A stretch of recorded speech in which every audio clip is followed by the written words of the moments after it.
That's the concern, that we get a set of waves, series of waves that build on each other. So that's kind of the concern that we have right now. That's why we're going to hang out here until we get the all clear from our excellent emergency management folks at the state who jumped right on this and notified us immediately. Hearing there from the city manager of ADAC, but they're also saying the city has cleared out because developing now tsunami alerts from Russia to southeast Alaska to Hawaii and beyond after a magnitude 8.7 earthquake off the coast of Kamchatka, Russia today. Well, good evening. Team coverage tonight. Meteorologist Jackie Purcell standing by with details on the quake itself. So we're going to start with reporter Georgina Fernandez, who's been speaking with Alaskans on the island of Adak. Georgina, people are taking shelter as we speak, correct? You're hearing now from the city manager of Adak. That's right, Augusta and John. And I actually just got text a minute ago from the city manager who says he is fine. And folks right now are pretty calm as they're hunkered down at a safe place on the highest points in Adak, well above sea level, as they continue to be in that tsunami warning. And then they did a number of other plans. And residents have moved to a shelter at the Chapel of Bering Hill, which we were given a tour back in May where crews were in Adak. They built right before they closed the base. That's the new church. And they are all waiting at the church to see when the predicted 5-foot tsunami wave hits. Right now, he says people are not that concerned and are waiting to see what extent the wave will be. The real concern, he says, is if the wave is larger than a series of them. That could cause issues to their active east side runway that sits right next to the beach, in addition to potentially causing damages to port and neighborhood flooding. That's the concern, that we get a set of waves, series of waves that build on each other. So that's kind of the concern that we have right now. That's why we're going to hang out here until we get the all clear from our excellent emergency management folks at the state who jumped right on this and notified us immediately. And John, the city manager, was telling me that they actually did a tsunami drill just last week, and they say they're Alaskans and they are tough. And Georgina, good information there. What are Homeland Security and Emergency Management now saying about what folks should be doing to stay safe? Well, we did just hear from Jerry Zidek from Homeland Security and Emergency Management, but he says we don't know if an earthquake will cause a tsunami until those waves get to the coast. He says folks need to follow instructions from their local authority, just like folks are doing right now in Adak. All right, Georgina Fernandez, thank you very much. And we turn now to Jackie Purcell, who is tracking minute-by-minute changes with this. Jackie. Yeah, that earthquake was actually pretty far away from us in South Central, but the danger is not. And live with us tonight is NOAA Tsunami Warning Coordinator Dave Snyder. So first, Dave, let's talk about some of those areas that are impacted by this tsunami warning. We know there were a lot of people on high alert right now. So explain what they might be going through.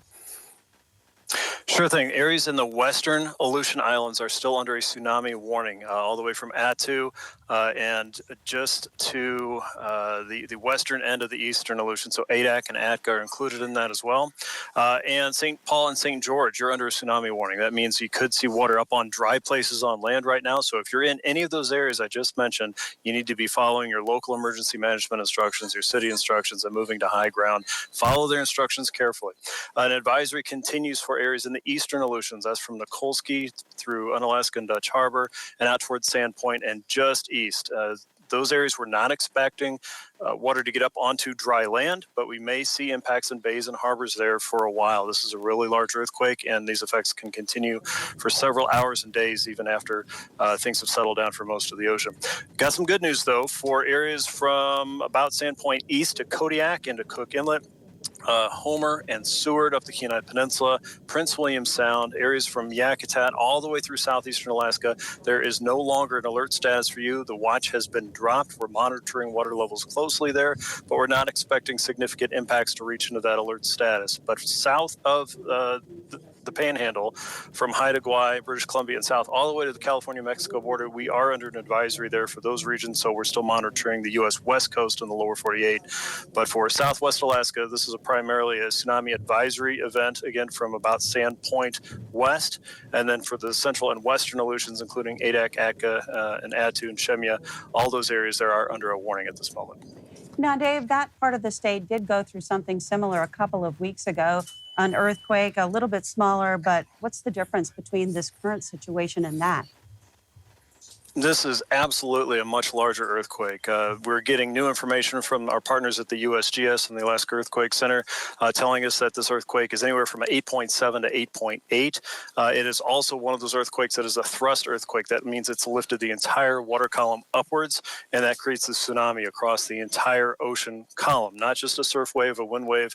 It is considerably different, and it's traveled across the Northern Pacific about 500 to 600 miles per hour. The impact, of course, is at the coastline, and that's what we're watching for right now. We're seeing wave arrivals in some areas across the central and western Aleutians at this point, and the darts there that have measured the water telling us that we've seen a tsunami pass some of those western dart stations anywhere from 1 to about 3 feet in height, which is significant. We've confirmed a tsunami is moving now. We're also measuring that and forecasting that for the central and western Aleutians. So we'll continue to see this play out for the next several hours this evening and hope for the best there for our friends out there in the central and western Aleutians. Now, you mentioned 1 to 3 feet. Is there a level that people get very worried about, Tsunami Warning Center officials? Absolutely. Anything over a couple centimeters is a big deal. To put this in perspective with our last couple events there in the last 2 weeks or so, those measurements have been very small. This is considerably different. So this is a much, much larger earthquake. It is also the motion that creates the tsunami. Both of the recent events that we saw in the last couple weeks didn't have that type of motion under the water, and also didn't measure that type of water there at the dart station. So we know this is a much different event at this point. All right, Dave Snyder with NOAA, thank you so much for joining us. And let's check out what he was talking about again. It was that earthquake, magnitude 8.8 now. That has been revised just a little bit upward. And that was after this afternoon. So, of course, those warning areas that we were talking about through the Aleutians under a warning. We also have an advisory for parts of the Alaska Peninsula. We will be monitoring this situation as we go through. But I'm not going to mention every one of these times, but you can see from Shemya to Adak, Unalaska, St. Paul, Sand Point, Coal Bay, some of those forecast potential tsunami arrival times and some of those wave heights that are also associated with that potential. So this is what we want folks to know. Don't be complacent. Move out of the water area, off the beach, away from the coast. Take protective actions. In fact, we did see that that is definitely the case in Adak. People are taking this seriously, and we want you to continue to do that. Of course, you can see that the Aleutian chain is in such close proximity to that earthquake that it is vital that they use those warnings and take precaution. Now, before I send it back to the studio, the Division of Homeland Security as well as Emergency Management was talking about how you can stay safe in these situations. They want to emphasize that people in danger zones need to be on the lookout for evacuation notices.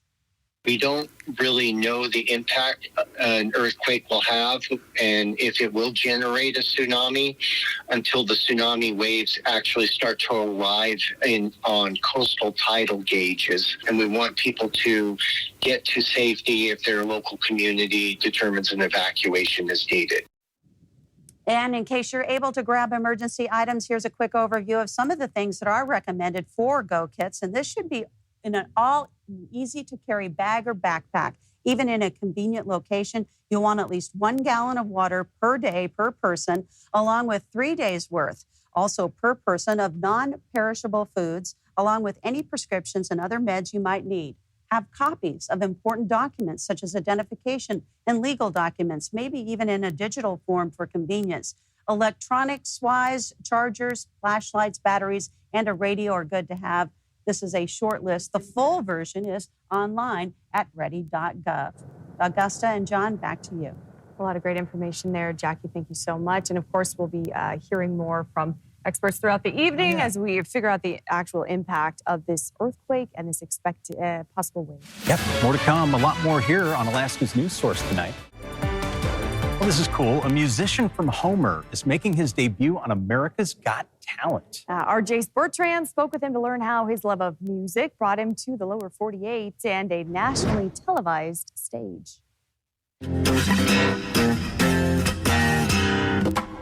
Silas Luke Jones has had a love of music since he was 10 years old. It's kind of a choice of like, what do I want to invest my time in?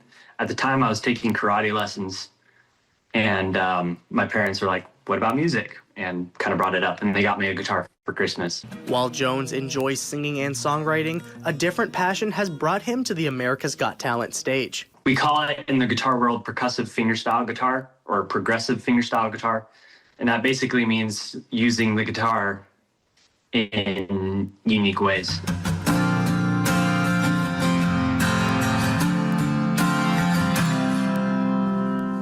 He actually signed up for it without telling us about it.